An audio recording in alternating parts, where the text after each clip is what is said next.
Joe here from the Working Fans Podcast. And at the Working Fans Podcast, this is just a podcast that three lifelong fans created to have a place to talk comedy and pro wrestling. Now, our comedy podcast releases every Tuesday, while our wrestling podcast releases every Thursday. We release bonus episodes under the moniker Working Fans Presents every now and then. You can find us on Apple Podcasts, Google Podcasts, Spotify, Breaker, any major podcast provider.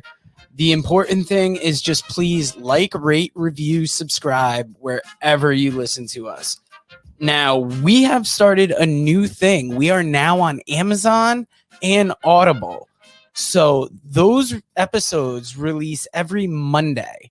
And that's kind of going through the archives and just releasing our old episodes into new areas. So if you want to live through the process with us again, take that journey with us again, you can find us over on Amazon and Audible. Now, if you can't get enough of us in the audio form, check out our YouTube. It's youtube.com/C/Working Fans Wrestling Pod, or just search Working Fans Podcast on YouTube. We have the whole archive is up there. And if you listen to the Working Fans Podcast, you are more than familiar with the 531. That is our signature segment where we take your top 5 lists on a particular subject, vote it down to a top 3, and then debate it down to a top 1. Now, guys, if you want to hear 3 guys talk shit about comedy, wrestling, life, anything, you will enjoy the Working Fans Podcast.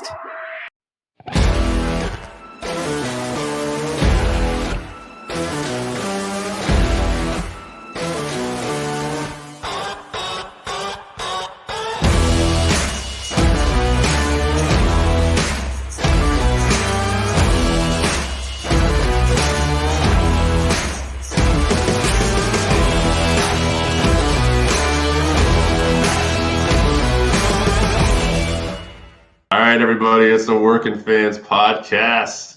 It's the man they call Jay. It's AJ Strange Brew buried in his notes right there because I made him wait, and I'm sorry about that. But we are here. We're live. We're ready to kick things off. We're not the biggest list in the world. Me and AJ were talking about this before. So today's subject is Thanksgiving wrestling cards and your favorite Thanksgiving wrestling cards. And we got maybe like only 4 or 5 responses, and people are busy right now this time of year. But also, we and AJ were talking about this. Like, the Thanksgiving wrestling card is kind of a lost art. Like, if I just send out these, like, what are your top 5 Thanksgiving wrestling cards? Some people are going to be like, there was wrestling on Thanksgiving. Like, some of our fans are more hardcore to get it, but like, I almost worded this for people like, what are your top 5 Survivor Series and any other Thanksgiving wrestling cards? So one of the reasons it became tough to actually do it was the invention of pay-per-views. The problem with pay-per-views is you had to schedule it down ahead of time, and mostly it's scheduled on Saturdays or Sundays. Thanksgiving does not always cooperate. It's on a Thursday, and unfortunately, it's a rotating date each year. So it became difficult with the cable companies and with the pay-per-view providers to say, hey, open up Thursdays for us. We're going to do a pay-per-view on a Thursday night. Right. And the thing about it is, too, right, if you go back to that, a lot of these cards are like big arena business for like, Texas was a great territory that would have like events on like, Thanksgiving and Christmas. Yeah. That was a big thing. Yeah, their Star Wars actually went back and forth between Christmas and Thanksgiving. Yeah, it was primarily on Christmas, but it became an event where people would get up early in the morning, undo the gifts with the kids, get in the car, drive out to Dallas and the stadium, and watch Star Wars. Absolutely, and like George South, former guest of the show, has talked about this before too, that he has been on a wrestling card. I think he said for like the last 30-something years, he always gets on a Christmas card because it's just what he's used to. He likes working the matches on Christmas. I thought he said he always gets paid in Christmas cards. Yeah, well, George's a little different. I remember George had that story where he talked about, he had that conversation with Glenn Jacobs. Yeah. And he's like telling Kane, I miss the old days when we worked every day, Kane. I miss the old days when we worked holidays nonstop. I want to do it all the time, every day. And I guess Kane just looked at him, George, the rest of us don't miss that. We don't want to do that no more. So, not everybody could be like good old George, former guest of the show. I'm going to start off with my list. Go a little wait. Before we do that, I just want to say a quick congratulations to Rob Van Dam and Katie Forbes. They actually tied the knot this week in Las Vegas. We've talked a lot on this show about concussion protocol and how serious concussions are. And Rob Van Dam in his lifetime suffered a lot of concussions, and Katie Forbes was very instrumental in helping him get over his concussions. And I just wanted to say congratulations to that couple. Sorry, go ahead. So as of this recording, Rob Van Dam and Katie Forbes got married. That's pretty cool. Breaking news. Breaking news. Won't be breaking by the time you get this, but that's all right. We got it breaking. So I want to start off. I got Survivor Series 87. That's the very first ever Survivor Series. I was mesmerized at the idea of Hulk Hogan having this dream team going up against Andre the Giant and Bobby Heenan's family. But you had Andre on one team. One of the worst wrestling cards of all time. And the one-man gang. Like, that's not even the rest of that team. I'm blanking out, but it's like Bundy, the gang, and Andre all on the same team. Tremendous. Hogan had Bam Bam Bigelow. So for me, go back and watch the match and see how you like it. I won't. I mean, so many big guys in that match. And as a kid, I just really marked out for that, because as a kid, I love all the big guys, Now, I also got the next ones just to be I got Survivor Series 90 and 91. The significance of that is 90 was when The Undertaker came back, or debuted, I should say. That was Hartford, Connecticut. He beat up Dusty Rhodes in that match, and Bret. He eliminated everybody but Bret Hart, I want to say. Yeah, it got down to Bret Hart and Ted DiBiase, and Bret had a really good accounting for himself. He was mostly a tag wrestler at that point because Bret's I don't know if it's Bret's brother or his nephew, Dean, I want to say, had passed away the night before, and Ted DiBiase knew about this and wanted to give Bret some offense and make him look good in this match. Yeah, that worked out well for Ted's career. Well, Ted was almost on the way out at that point. I don't think those were really connected. We don't need to take a shot at Ted. Try to get him on the show. Ted, answer your emails, buddy. He's a little busy right now with the tax problems down there in Louisiana. So, and then besides that, I got Survivor Series 91.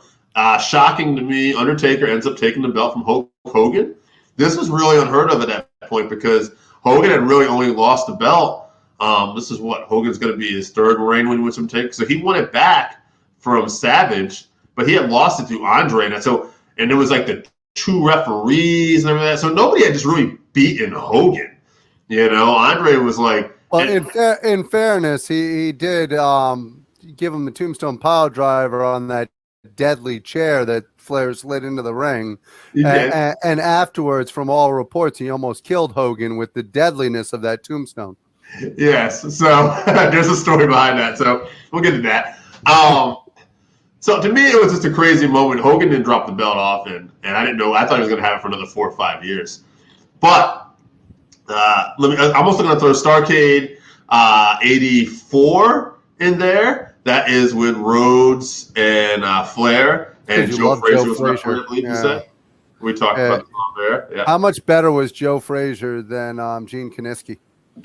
People on this podcast know I am not a big fan of Gene Kiniski's referee.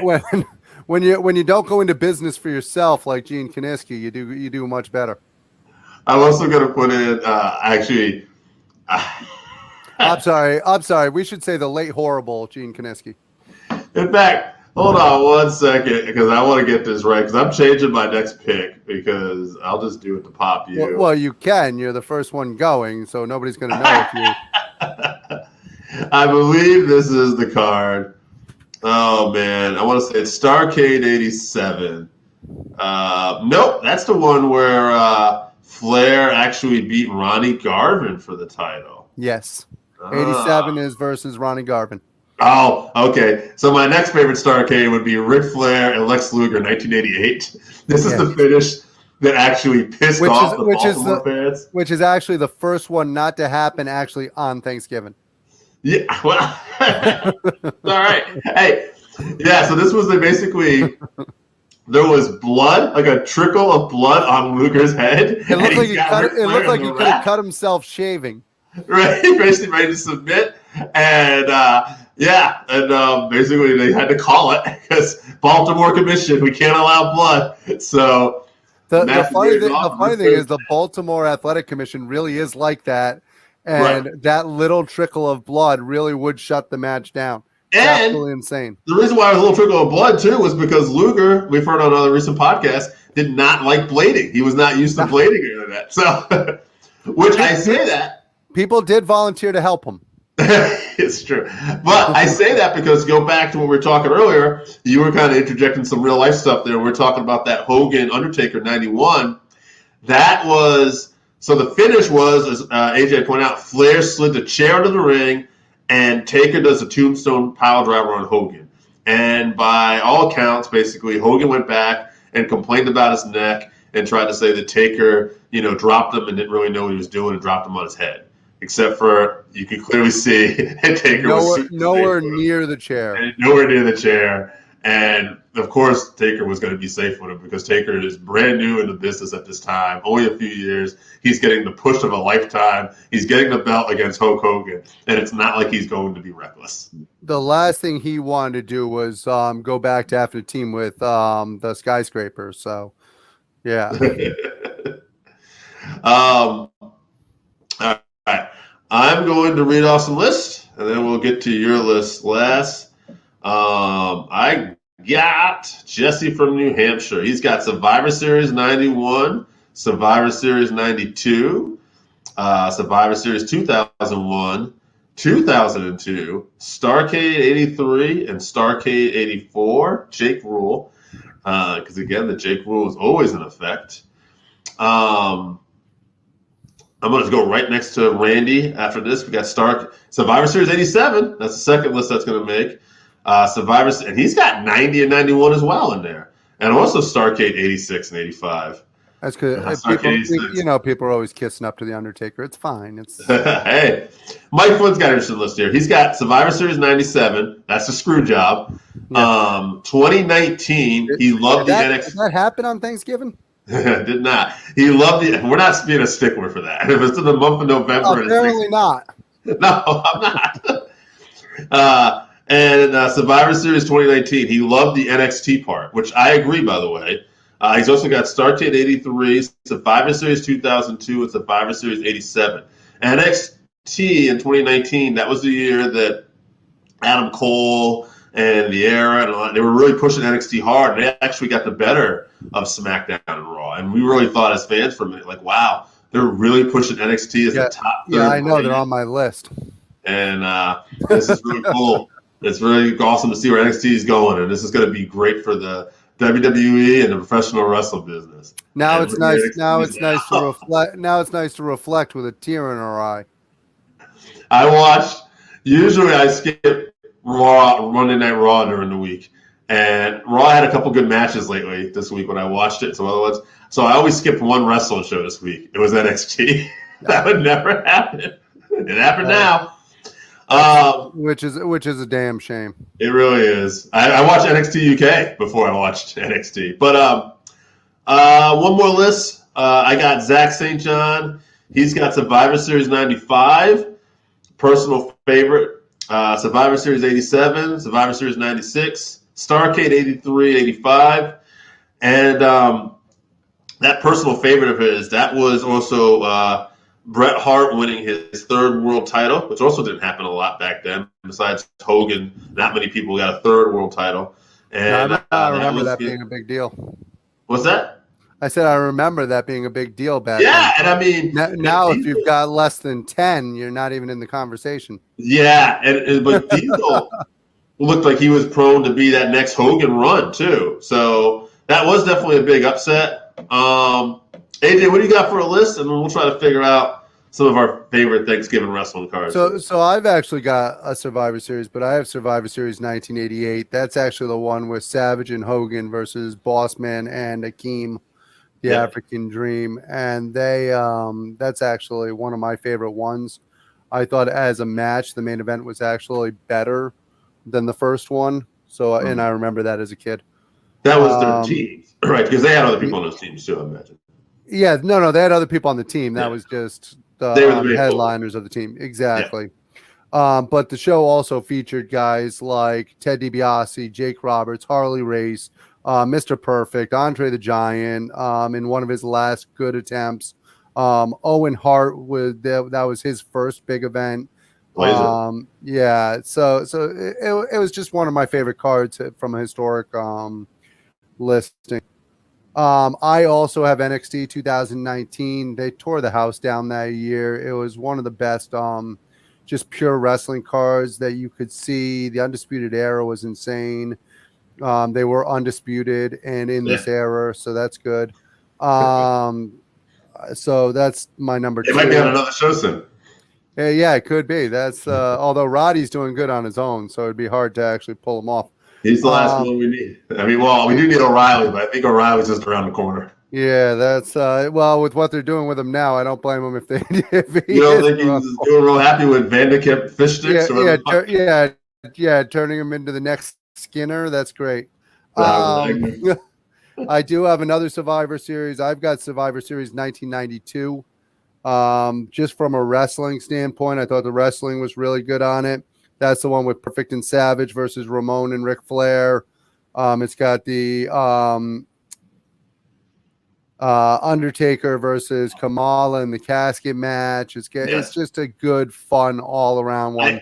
I do like Savage and Perfect. I would recommend any fan look at Savage Perfect primetime wrestling and the way they told that story. The way they built it up.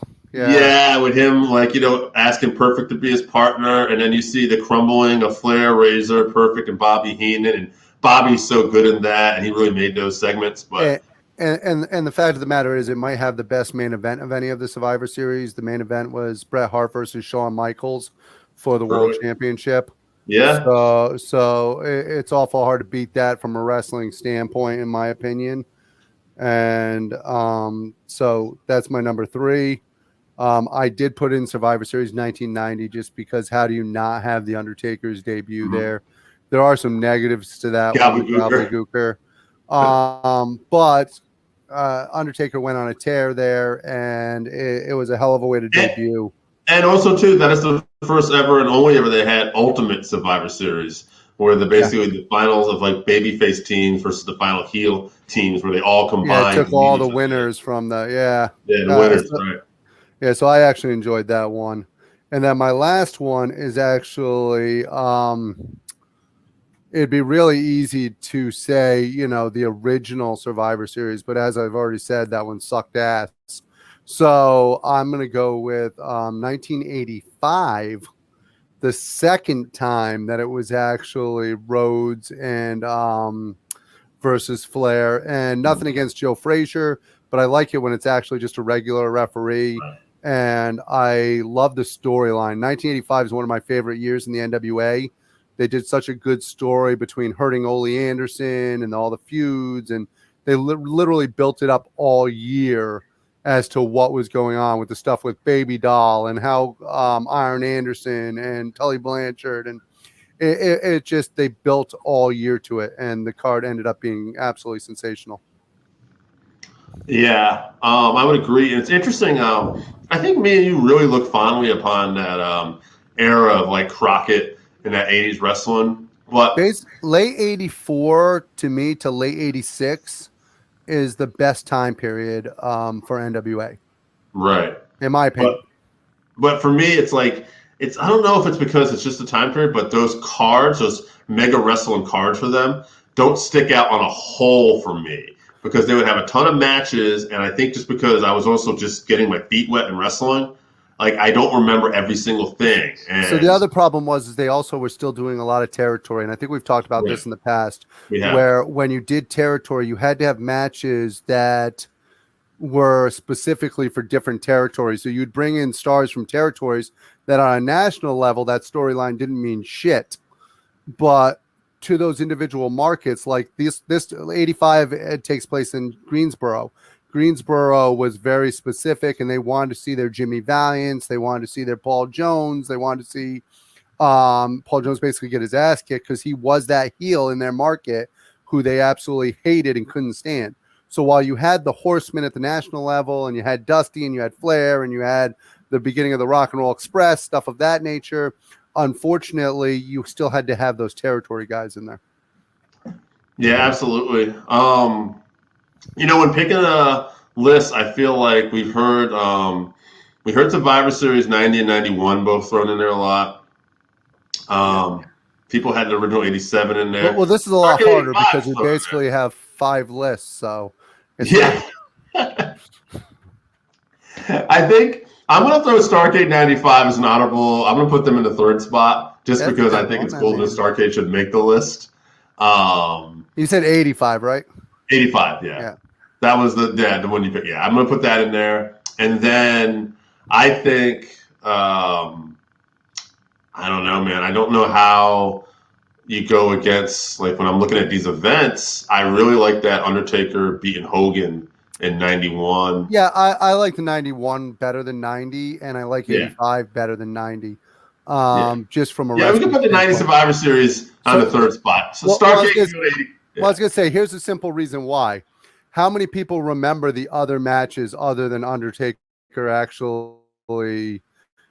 And I know we do, but who else remembers the matches from 1990s? I mean, it's Survivor the Gobbledygooker. It's the Ultimate Survivor. Right. It's not like it's really and I think it's just more for historical significance. Like, I just consider those cards very important because I consider that to be the Undertaker's legacy. Well, here's the other funny thing. The 1990 Survivor Series, a lot of people thought was going to be the debut of Ric Flair.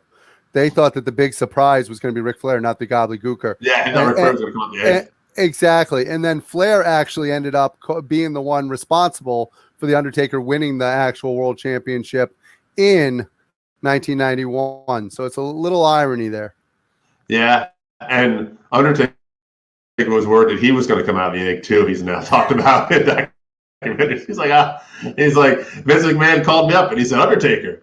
And he said, it took me a minute. I'm like, it's not Eggman. Yeah, I'm Undertaker. He knew what was up. Yeah, so I think we could definitely agree that 1990 is the first one out, even though it's the most one of the more popular ones for. All right. Well, I think we got a meeting to attend. It's the Thanksgiving week when this drops. Wait a minute, we didn't settle what number 1 was. Oh, we did. We Taker did? 91. Oh, yeah. Okay. I moved Starrcade 85 to number 2, and I dropped Survivor Series 90 to number 3. All right, if that's the way you ready? No. All right, fuck it. We can go on, bro. No, that's so I agree that it was great that the Taker won the belt and it was one of his crowning moments. He lost the belt a fucking week later. Yeah. I mean, shit. It's one of the worst transitions I've ever seen. That's what do you want to put as your number 1 event? 85. 85. You just want 85 Starrcade. Yes.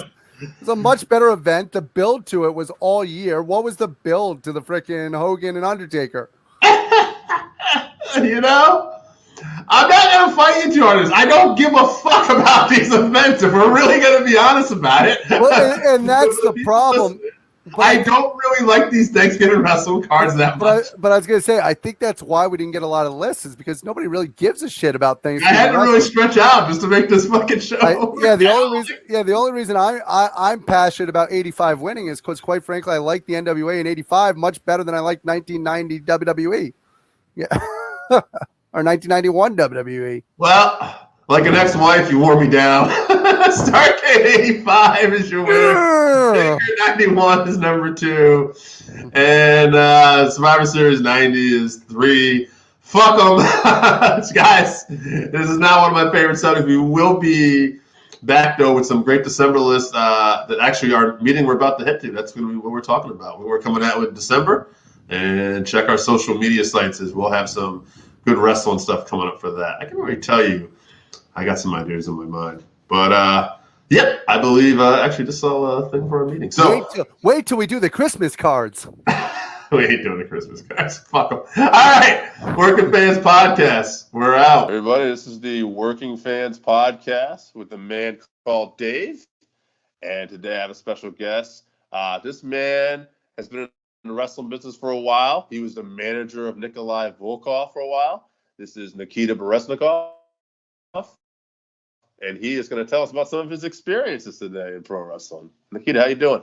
I'm good, David. Hello, everybody.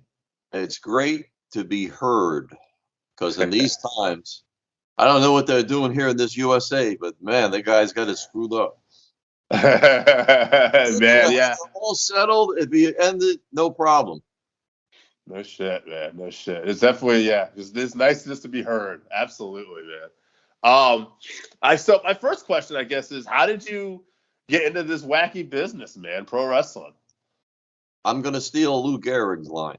I'm the lucky son of a bitch on the face of the earth, man, because I was working for the police department and I was big tape collector, which I still am.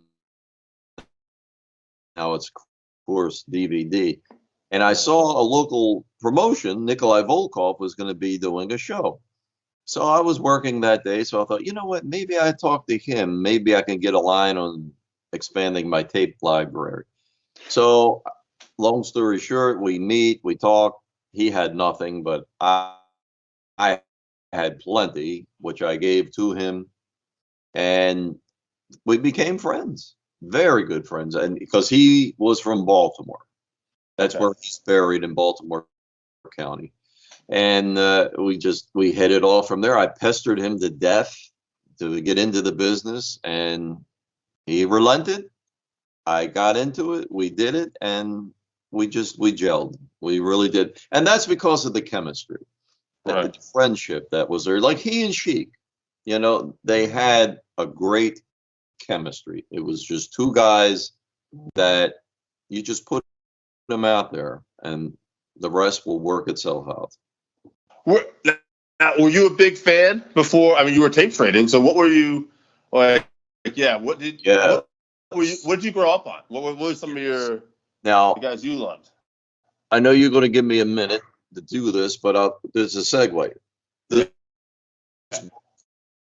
When it was real, I wrote that because it was I came from a very severely abused home, both physical and psychological. And believe me, when people say psychological, that shit's true. It's not just all in your head. When you get your father, who's supposed to be your hero, when he's your monster, and you sit across, if you saw pictures of me as a teenager, I've been a great art model because you could see ribs. I couldn't eat. You sit at the table, this bastard, and it's like, you can't put food down. And it's like wrestling was there for me. And had television every week. And when you went to that arena, it was Christmas. You know, it was just beautiful.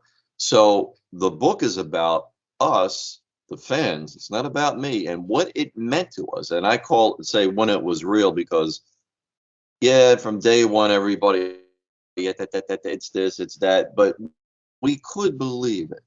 And there was a lot of things like the blood. You don't see blood anymore. They don't have that because most of the wounds, 99% of the time, were self-inflicted. Sometimes you bleed the hard way by, you got a bad shot in the head or something. But, you usually produce your own. But they don't do it anymore because complications, medical this, and everybody friggin' lawyer and suing. So it's like you don't see it, and that's what proves that it was real back then. Because people actually said you went to see a cage match, and we were like some kind of perverted, demented idiots, but we loved it if it was the right blood.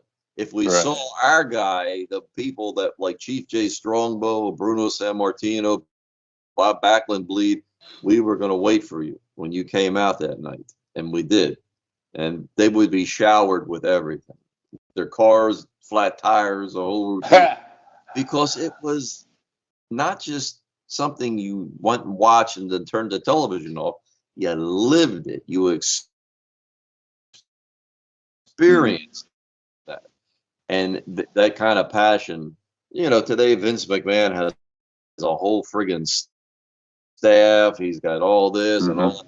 You can't make people care. You can't make people hate somebody or love somebody. They're either going to do it or they're not. And the magic back then, it was there. And I do call it magic. We were like kids that you turn loose in Disneyland. It's just like, when you went to it live, oh man, nothing in the world was wrong. You were happy. Yeah, it's interesting the way you said that too, like the realness of it, because you care so much because you believe, and it's like and it is the magic, because I know like when COVID happened and they were doing those empty arena matches for a while where they had no fans, and I would watch a mixed martial arts event, and it wasn't as bad, because I'm rooting for the winner. I'm looking for the winner. But wrestling now that you're older, it's become more about, the ambiance and the smoke and the mirrors and the show a little more, because the magic is gone. And it kind of hit me. Like, I still love wrestling, but it's like COVID really kind of, put a spotlight on that. Like, oh, yeah, like I'm not as invested in the outcome as like when I was a kid. You just wanted your guy to win so bad. And I'll tell you, David, I've been in many, like I said, I was policeman for 27 years, but actor, I've been in person, the presence of so many different people, lawyers, doctors. Wrestling has touched so many people. And when you say martial arts, people from the martial arts world, they're always in awe. The old days, not this nonsense today. And I respect everybody, men and women that get in there. It's hard work. You got to be dedicated. But today looks like a big acrobatic show. I was just on a podcast the other day with two old legends, and forgive me, I don't mean to use that terminology in a derogatory way. They're old timers now, but it's like, don't understand what you're seeing, because that's not how it went. It's called wrestling, not spotting, and everybody's out spotting each other. Nobody sells anymore. It's like, you can get beat. It's not a shame. The guy was better than you. Maybe next time you win, but sell the move. Don't jump up after he's done something that you're supposed to be carted off to the hospital. Sell the friggin' thing, make the guy look good. That's respect. And then next time, maybe he'll make you look good. But today, everybody's in their own little thing. So it really shows. It is interesting. Jim Ross said on a podcast recently, and I loved his work as an announcer, but I remember he was saying something about back in the day when he was doing talent relations. If you told him, oh, I can't lose to that guy clean or lose by his finish, that'll make me look weak. He says, what you're telling me is you're not over enough in your own craft to take his finish. That's what you're telling me. Losing to somebody's finish clean shouldn't hurt you if you know how to do it. No. And the key always was when a big name would take a clean pin, that meant they're leaving. And they would leave the air. Back when it was territorial and they would trade talent, you'd have some of your mainstays. But for the most part, it worked out. The rotation worked beautifully. Somebody'd be gone for a year or two, come back. Hey, it's like a fresh start. And we're at it again with this person. So we loved it. Did you ever, this is kind of a little off subject, but I was just thinking about this. You said you and Nikolai were good friends. Did you ever work with Evan Ginsberg? He did a radio show, I think, for a while. Evan's been a good friend for 30 years. Yeah. That's awesome. I interviewed him recently, and he talked about what a good friend he was from Nikolai, too, and what a great man he was. And you both said the same things. I was kind of curious if you ran in similar circles. So. Well, now, Evan, of course, was one of the producers of the movie The Wrestler. He brought Nikolai and I to sit down with Darren Aronofsky and Scott Franklin, one of the other producers. Day one, the first time before he put pen to paper, anything was done about it, he said, "What is this thing called wrestling?" This is Aronofsky, because he had no idea. Met him up in New York and worked with a writer for a while there. Then they changed writers and went in different directions. But yeah, Evan, I got to know him. He called in on a talk show in Baltimore. I had nothing to do with anything. Not wrestling, not acting, nothing. I was just regular cop just listening to a wrestling show on Saturday night. And they kept asking a question. Who was Bob Backlund's last opponent in Baltimore before he lost the belt to the Sheik? And everybody's calling up with Greg Valentine and Mass Super. It's like, no. I didn't want the stupid T-shirt. I said, look, I'm sick and tired of hearing all the wrong answers. It was Tony Atlas, because he won the Battle Royal, so we got to wrestle Backlund. And it ended with it was like a draw. So, but I said, I want to talk to your guest, because Evan was the guest that night. And he was telling people that this Hulk Hogan bullshit wasn't going to last. And I said, I with Evan. And Jerry Moshenberg, who's a pretty good local celebrity in Baltimore, he's like, you guys are out of your mind. You know what the gates are like? And it's like, but it's not every month like it used to be in Baltimore, New York, in Philadelphia, and Boston. Hogan would not appear every month because it was the same bullshit. Blah, blah, blah. Right. Comes back, leg drop, boom, we're done. And how the hell are you going to put him in a match with Greg Valentine, which they tried to do in the beginning? And Greg Valentine's a great, just like this cover shot, 1 hour draw with Backlund in the Garden, February 19th, 1979. How the hell is he going to work with a big guy like that? It just didn't. And like Nikolai used to say, bullshit can get you to the top, but it cannot keep you there. And he said people feel sorry for the heels against Hogan because he kill everybody. He said, it doesn't mean shit now. He's like Bruno. Bruno was like 5'9", even though he was like a gorilla. But he was beating guys that towered over him. That gave it a good boost, a good push, and people could get behind, hey, here's a guy like us, always fighting society and the boss and everything else, the wife. And it's like, man, here's a guy, he's got the same shit that we do, and he beats the odds, so we could get behind that. Not the fast that crushes everybody. It's like, now the man is winning. It's, and it's interesting. And you know what? It's interesting you say that, because in my mind, I'm thinking too, like, I grew up earlier to a lot of stuff. Like, right in that Hogan era.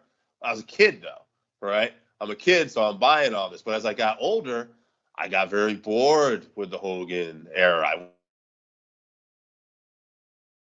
wasn't interested. I started leaning towards guys like Bret Hart, Ric Flair. I started to have more appreciation for Kurt Hennig, Mr. Perfect. These guys that could, bump around, put on these matches. But I would say that, you know what, maybe that was the reason why Hogan lasted so long, because they started to market towards kids more, though, right? And the kids probably we just bought it. George the Animal Steele. He said it best. He said, when I was George Steele, and I would look and people would run, and he ain't bullshit. We would run. We'd climb I was scared of George back. Yeah. But when he became the goofy gimmick George Steele, he said, I did great money with the merchant. He said, when we were selling lunch boxes and popsicles, He said, I did great. I busted my ass every night. And because, he was a legitimate teacher Right. and a football coach up in Madison, in Michigan, or Madison, Wisconsin? Madison, Michigan. And, it was tough, but he would rotate his schedule around school teaching, and then he'd do wrestling. And he always gave you a good damn match, a good show. We love seeing George Steele against anybody. George Steele is like, just watching the guy do whatever, it's amazing. But like he said, when they went stupid and went to a cartoon, he said, I made millions of dollars. So what the hell? Did great. Right. Well, not millions, but you did good, Yeah. Well, I mean, from that standpoint too, how do you say no, right? I mean, you make it It's all a regular guy like me. Sure. This kind of paid days. It's like, son of a bitch, that's worth $1 million to us. Mm-hmm. And Nikolai was like that. He did come from communism, from Croatia, in which because he didn't want to do that bullshit gimmick. He said because they stole the family farm, bastards would do this and that. But then Fred Blassie convinced him. Freddie said, Nikolai, now you can show people what those bastards were like. Plus, you can make a lot of money, you dummy. And he's like, you're right. He did it. Because, when he started in the 70s, it was all black. Black with the Mongols. He had the fur, but black trunks, black boots, all the way up to 1984. Then they bring this shit, the red flag, the red trunks, the red boots. Then he's the Soviet Nikolai Volkov. Mm-hmm. And it was okay. I liked the beginning of 84, but what people forget, it wasn't all Hulk Hogan. Sergeant Slaughter was going to town with the Iron Sheik, and then and Nikolai and the Sheik as a tag team, and Roddy Piper and Paul Orndorff. That all was part of 1984 too. So Hogan it was good. The Rocky theme and all that, it was kind of neat, and I was a little excited for a while, but then it was like, this isn't my wrestling anymore. It's too different. Yeah. I thought he peaked after Andre as a fan. After that. Now see, David, that was like repackaged, and this is how you can take bologna and give it to somebody and tell them you got a nice steak. He and Andre had a good run in 1980 and 81, and he slammed Andre at the at the Shea Stadium. It's like, that was no big friggin' deal. And I mean, it's great. It's pretty tough to do. But, this thing they make, Andre's never been slammed. That's bullshit. Your own history will show that within your own tape collection. Right. But, because Stan Hansen slammed him, Blackjack Mulligan, many other people. And they say Maeda slammed him. No, I don't know. No, Maeda beat his ass in Japan. I don't think Maeda ever slammed because he was he was a good martial. He was like a Bruce Lee. And you wouldn't mess with that guy. Kind of like Mr. Saito. Mr. Saito was like, you could look at him, you could see he's constipated. Don't talk to anybody. Take you out. Now, at this time period, now when did you start managing? 1995. Yeah. Right. Now, and you were part of the Heroes of Wrestling pay-per-view. Yes. Yeah. How was that for you? I know everybody kind of remembers Jake the Snake and everything, but how was that night for you? But when the bastards say that, and Evan Ginsberg and I, because Evan started out with a newsletter. It was a fanzine called Wrestling Then and Now, and then went to a talk show format. And he gave me a voice on that. And it's like going to Yankee Stadium and booing. Why would you do that? These guys are not in their prime. What the hell did you expect? This was supposed to be another thing on the menu. It's like, okay, you're going to watch today's stars, enjoy that. But here's like what somebody called a seniors tour of wrestling. That would have been great. But then the Jake the Snake thing and pirated DVD or pirated cable. The poor guy, Bill Stone, who was the main money man, because I flew back to DC with him because I'm going to Baltimore and he's going to DC, and he was just like, I don't know, man, this is a big headache. And then the other shit hit the fan, and then it was like, but for me, it was just a great, wonderful experience, and everybody loved it. And Paul Bear was there. He came to, check out everything and say hi, and so it was great. It could have really developed, but I think the guys that make the money, the sheet guys, which I don't give two shits for, I have no respect for, they make the money off the back of these men and women, but yet you badmouth something like that. I mean, come on.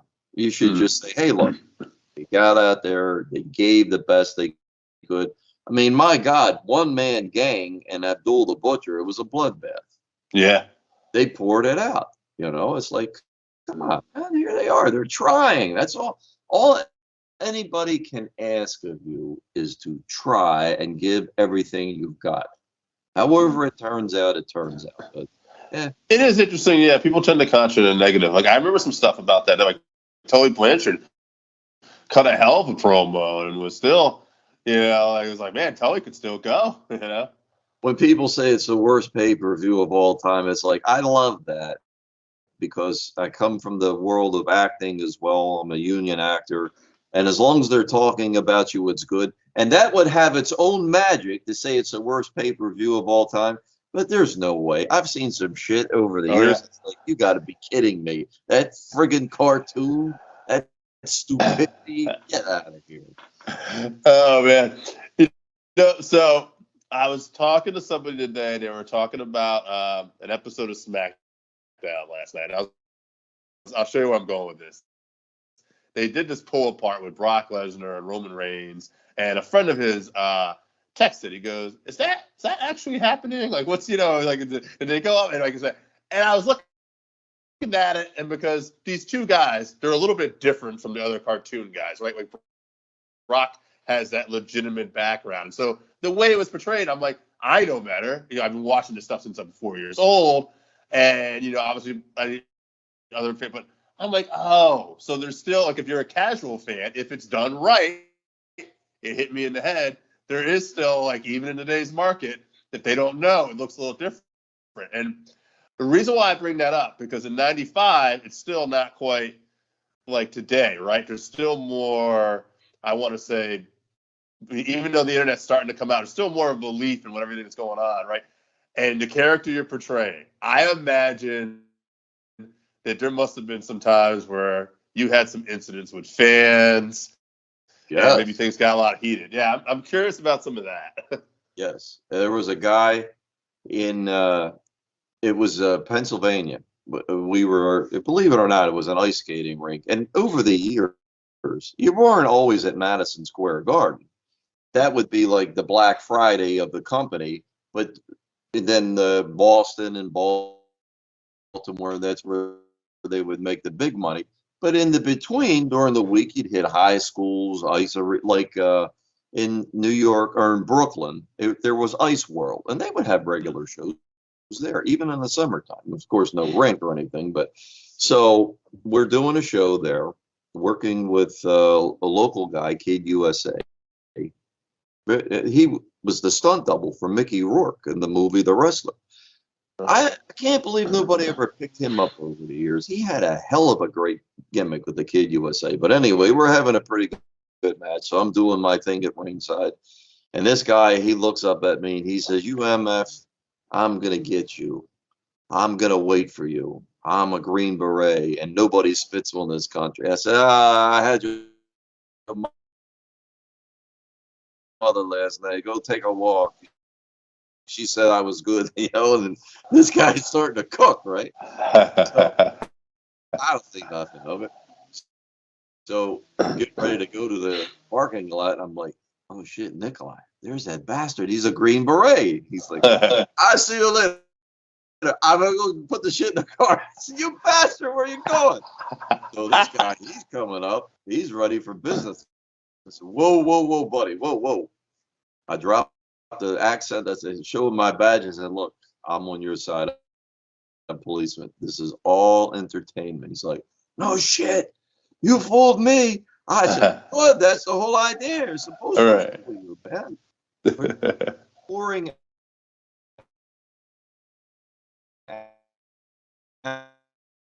out, it's the greatest catharsis. Before 9/11 happened, Nikolai and I would do more for patriotism in 15 minutes than any of these bullshit politicians could do for 10 years, because it brought the people together, the USA and all that stuff. It's like, that's great. That's good. To be in an arena and have them throw shit at you and spit and things like that. Right. We did a thing in Virginia one time with Ivan Koloff and Nikolai as a tag team. Poor Ivan, though, it was like, he said, listen, tomorrow I'm going to manage you work Nikolai as a team. He said, I've been out of this too long. I said, all right, it's a deal. It's tough. People don't realize when they say that F word, there's nothing fake about wrestling. It's got its mystique. It's got its outcomes. You got to keep control of it or it's going to be all over the board. But there ain't a damn thing fake about it. And take a look at some of the old timers' foreheads from the scars, and it's like, that shit's not fake, man. Please don't disrespect people with that word. Oh, yeah. No, I mean, look at Mick Foley missing part of his ear, his hip, and some of the stuff. It's just crazy. And I always say that, too. Like, I mean, it's a different kind of toughness. You're like, okay, you can be a boxer and you can be an MMA guy. You have this, too. But do those guys want to fall down on their back and don't want to get slammed down constantly? Or, it's a different kind of toughness. Yes. I tell you, there was a guy named Cal Rudman who's a philanthropist in Philadelphia area. He was a disc jockey and things like. He was good friends with Vince, but he was doing the color for the Spectrum shows on the Prism cable network back in the 80s, and Dick Graham was doing the commentary.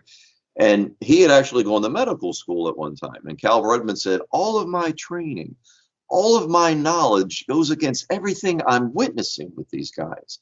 He said they must be Klingons from another planet or something, because there's no way the human body, the impact of the kidneys and the organs, it's like it just cannot absorb this kind of punishment. Yet I'm watching it, and I know in a couple of days, if not tomorrow, they'll be back at it again. It's not like boxing where you take 3 or 4 or 5 months off to recover from the trauma.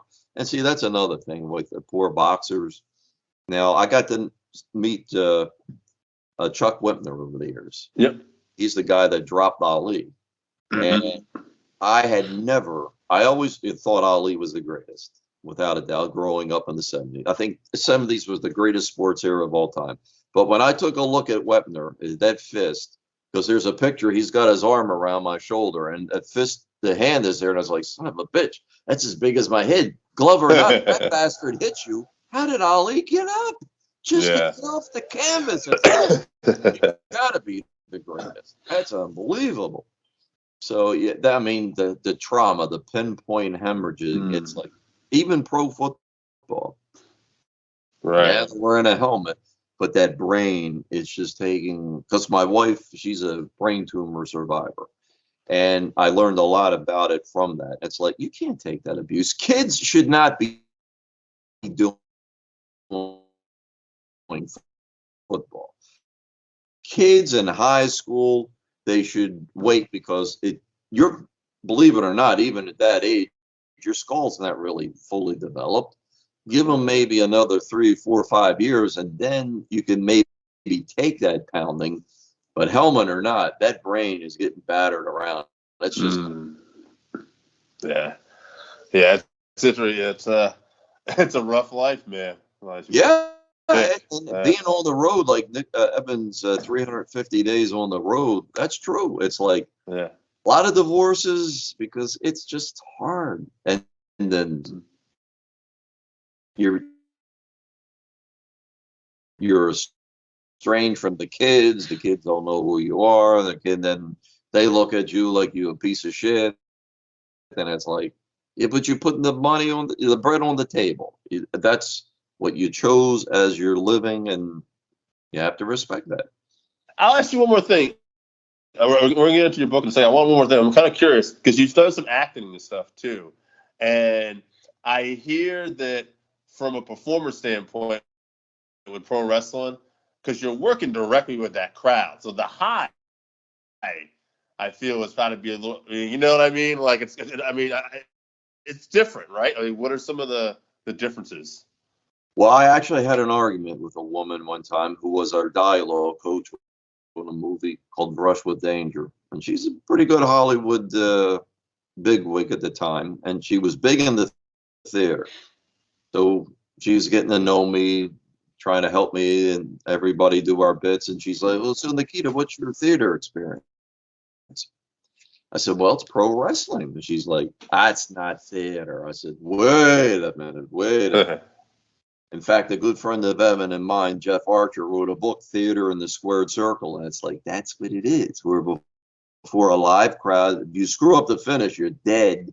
You got to be able to portray that message and touch people. That's what we're doing. She didn't want to buy it, but it's like, no bullshit. It is. That is theater without a doubt, because definitely know who the good guy is, who the bad guy is, and the reaction. You can't make that happen. It's gonna, if they don't naturally feel it, they'll just sit there all night, and like in New York where it's the toughest, and they'll say boring, or they'll chant bullshit. Like, yeah. But you know, it's funny. You talk about the differences. There are some actors that even just within a crew, it's like not a closed set, but that's all that's there. You, the other actors in the crew, they still get nervous with the camera on, and it's like, what the hell? What are you doing here? You know, that's why I say kids are the best actors, because they believe what they're doing. They're put on a little performance for the family. You can't tell that kid they're not whatever they're trying to be. It's like, that's the whole key. The great Stanislavski, who a lot of people rip off over the years and say they're the great acting coach, but he was from the Moscow Art Theater. That's what you got to do. And Nikolai used to tell me, he said, you don't believe it, nobody else going to believe it. So if you don't want to do this shit right, go sit down. But if you do, then you put everything in it. And that's how it worked. That's like my name. One time my brother-in-law said, how do you work with two names? I said, I don't know. You just do. My birth name is like foreign to me now. I'm Nikita more than anything else. Yeah. You learn to get an ear for, especially a name like that. It ain't like I'm being Joe or Bob or somebody else. That's like, you know, you just get lost in the crowd. That stands out. So it's like, and then with Nikolai and Nikita, people would call me Nikita, Nikolai, call him Nikita. It's like, we did that on purpose one day. It's like, we go Nikolai, always the comedian. And I tell you what, that's another thing. Like Stanislavski used to say, not the Three Stooges, who are great, but you put some comedy in all you do, and that goes over bigger than, and people remember it. It doesn't always have to be like bloodletting or grim, horrible tales. You put a little comedy in things, and it works nice. That's pretty cool. So yeah, your book. I do want to get into that because I'm interested. You have a book. How did you get involved? The master, Scott Teal from crowbarpress.com, where you can get this, or it's on the net on Amazon, but that's only the Kindle version, which is fine. But what I really like about this, and I didn't even know Scott was going to do it, these ads that appeared in the newspaper. It's full. That's what this book is. It's only $20, people. I mean, you can't even go to friggin' McDonald's for $20 anymore. If it's more, if you're going to get a halfway decent thing, but it's packed with passion. It's almost 300 pages of. It's not this day in history, which I had a hard time selling Scott on that because he didn't want to get into that. But when I gave him my concept of it's a fan's point of view and what it meant to us, each incident, I don't think I've missed anything from the 70s. And that's what this covers, 1970 the 79 and the Worldwide Wrestling Federation, and how it interacted with our lives. And like when Spiros Arion, I don't know if you know that name, but that was huge in 1974 when he turned on the Chief and Bruno at the same time in a tag match against the Valiant Brothers. It was like, oh, yeah, the Valiant Brothers, oh, yeah, Jimmy and Johnny with Lou Albano. It was a different world. You can't, it's like when the saying, you try to tell a stranger about rock and roll. It's like the wrestling in the 70s, you had the limit. If you were lucky to be a part of it or go to arenas and things like that, you had the world, man, without a doubt. Because it was a magical world. It really was. And then the early 80s, like a lot of people talk about Bob Backlund. They had to pad the card. No, they didn't pad the card. Go look at the tapes. When he beats the Iron Sheik, at the time it was Great Hussein. When he beats when he reversed the figure 4 leg lock in the guard, I mean, the roof came off, spun around, and landed back. That wasn't anything other than Bob Backlund. He wasn't Bruno. He was Bob Backlund. And me, as a fan at that time, loved him for that. So, yeah. What, to me, I'm not getting rich off of this, and that's not why we did it, because Scott Teal said we preserved the history. And to me, this was a payback to the people that were there for me when I was being abused. I turned on the television, and when I entered their world, they still didn't let me down, because they could have just said, hey, go learn on your own, kid. But they embraced me, and they helped me. Because I could have ended up a cripple at any time, because this is some serious stuff that's done in that ring. You step inside that squared circle, good luck to you, because you don't know what the finish will when you come out. You just don't know if you'll survive or not. Awesome, man. I really do. I appreciate and respect that. Keeping the history. I think that's an awesome thing, not just for pro wrestling, but for a lot of stuff out there. That's a great idea. Now, in closing, do you maybe any advice for people trying to enter pro wrestling, acting, or just chasing something you love? Any life advice? Put your heart and soul into it. My motto is, good is the enemy of great. A lot of people say, oh, it's good enough. No. Be great. Strive to be great. Do more. It's just like if you want to be a good hitter, stay in that batting cage. Take extra batting practice. Acting, you're going to have to just keep at it. Memorization is the hardest part. I hate that shit. It's like being in school again, but I got to know what the hell you're going to say, so I know what I got to say, what I'm going to say. And it's like, oh, yeah, that's so tough, but you got to practice at it and to hit the marks and things like that. If you want to be good, and then you want to be great, because that's what's going to separate you from everybody else. Be great. You just got to stay at it. Put your heart and soul into it. But respect the people that are making you, just like a crew. You can't make a movie without the crew. You got to work with a partner in a wrestling match, whoever's going over. Respect the people around you. That's great advice. Now, is there any social media you want to plug to? Facebook. That's the biggest thing I'm on. Nikita Breznikov. If you have followers in common, yeah, because you got to be careful today. I get a lot of things from like these single or from women, and it's like you see no friends in common. You never know what the hell. It's like, no, I ain't touching that shit.